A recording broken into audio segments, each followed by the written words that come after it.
Black Janitor fires CEO. After 14 years, they never knew she owned the company.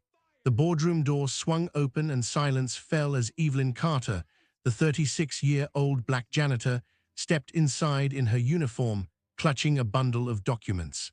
Every head turned. At the head of the table, CEO Daniel Whitmore, 33, leaned back in his chair with a smirk. "Evelyn, we don't need cleaning in here. Leave." But she didn't budge. Instead, she dropped the files onto the polished table with a sharp thud. "Actually, Mr. Whitmore," she said evenly, "you're the one who's finished here. How did it reach this point?"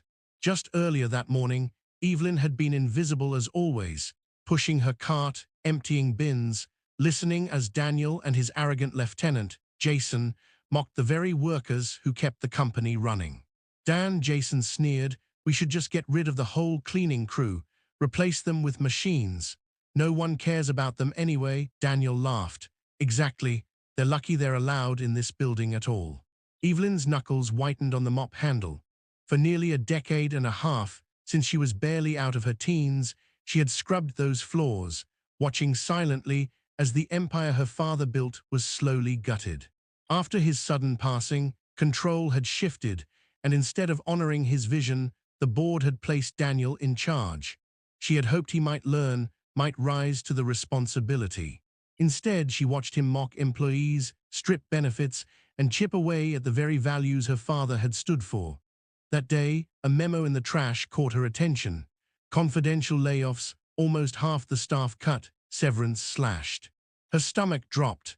These weren't numbers, these were people. Then she heard Daniel's cruel voice from the boardroom. "If they can't make it, maybe they shouldn't be so lazy." That was it. Enough. Evelyn stormed to the legal floor and demanded the founding papers. When the attorney hesitated, she pulled a small key from the chain around her neck. "This opens the safe with the original shares," she said, "and you'll see my name on them." The young lawyer paled. Minutes later, the truth was on paper. Evelyn Carter held 52% of Whitmore Industries. Back in the boardroom, Daniel's arrogance cracked as she spread the documents across the table. What is this?" he stammered. Evelyn's tone was icy. "My father's will. You were never the heir. I was. And as majority shareholder, I'm removing you from your position effective immediately." Jason nearly dropped his coffee. Daniel leapt up, shouting, "You can't do this. No one will believe you." The directors exchanged uncertain glances, torn between the janitor's uniform before them and the undeniable legal proof. Then the attorney cleared his throat. "It's valid. She controls the company." Daniel's face twisted with rage. "This is insanity. You're nothing." But Evelyn didn't waver. Security entered.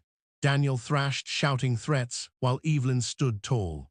"Pack up your office, Mr. Whitmore," she said. "And remember, you were fortunate I ever let you in this place." As he was escorted out, some board members clapped. Others sat stunned into silence. Evelyn walked to the head of the table and took her rightful seat. Weeks later, headlines filled the business pages. "Former janitor restores jobs, revives company's legacy." Daniel, humiliated and cast aside, could only watch as Evelyn reinstated benefits, rehired laid-off workers, and dismantled the corrupt network he'd built. At the annual shareholders' meeting, Evelyn stood before the crowd and smiled. "Funny, isn't it?" she said. "Some spend their lives looking down, never realizing who they're looking down on." And after 14 long years, Evelyn Carter finally stopped hiding.